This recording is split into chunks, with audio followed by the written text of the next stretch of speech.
পুনরায় পরবর্তীতে চাইলে আমাদের অ্যাকাউন্টটা আবারও অ্যাক্টিভ করতে পারবো। আর ডিলেট হচ্ছে আমরা 30 দিন পরে আমাদের অ্যাকাউন্টটা আর আমরা অ্যাক্টিভ করতে পারবো না।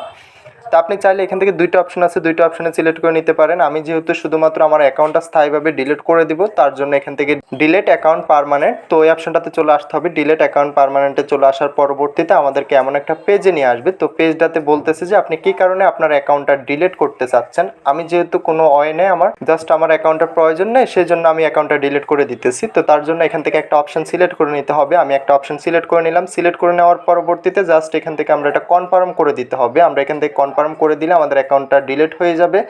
তো এখানে তারা একটা শর্ত দিয়ে দিয়েছে, আপনি চাইলে 30 দিনের ভিতরে আপনার অ্যাকাউন্টটা আবারও রিকভার করে নিতে পারবেন। 30 দিন পরবর্তীতে আপনার অ্যাকাউন্টটা স্থায়ীভাবে ডিলিট হয়ে যাবে, তখন আর এটা রিকভার করতে পারবেন না। তো আপনি চাইলে 30 দিনের ভিতরে আবারও আপনার অ্যাকাউন্টটা রিকভার করে নিতে পারবেন। আমি যেহেতু এটা স্থায়ীভাবে ডিলিট করে দিব, তো তার জন্য এখান থেকে একটা অপশান সিলেক্ট করে আমি এখান থেকে এটা কনফার্ম করে দিব।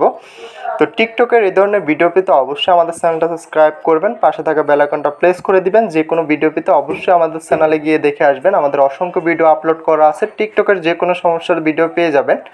এবং বিশেষ করে যাদের টিকটক অ্যাকাউন্টটা ব্র্যান্ড হয়ে গেছে, আমাদের সাথে যোগাযোগ করে আপনার ব্র্যান্ড হওয়া অ্যাকাউন্টটা আবারও পুনরায় রিকভার করে নিতে পারবেন, পুনরায় ফেরত নিয়ে আসতে পারবেন। অল্প কিছু টাকার বিনিময়ে আপনার অ্যাকাউন্টটা আবারও অ্যাক্টিভ করে নিতে পারবেন। তো ভিডিওটা আজকে এতটুকুই, দেখা হচ্ছে নেক্সট ভিডিওতে। সবাই ভালো থাকবেন। যাওয়ার আগে একটাই কথা, যারা এখনও চ্যানেলটা সাবস্ক্রাইব করেন অবশ্যই চ্যানেলটা সাবস্ক্রাইব করে পাশে থাকা বেল আইকনটা প্রেস করে দিবেন। নিত্য নতুন ভিডিও পেতে অবশ্যই বেল আইকনটা প্রেস করতে ভুলবেন না।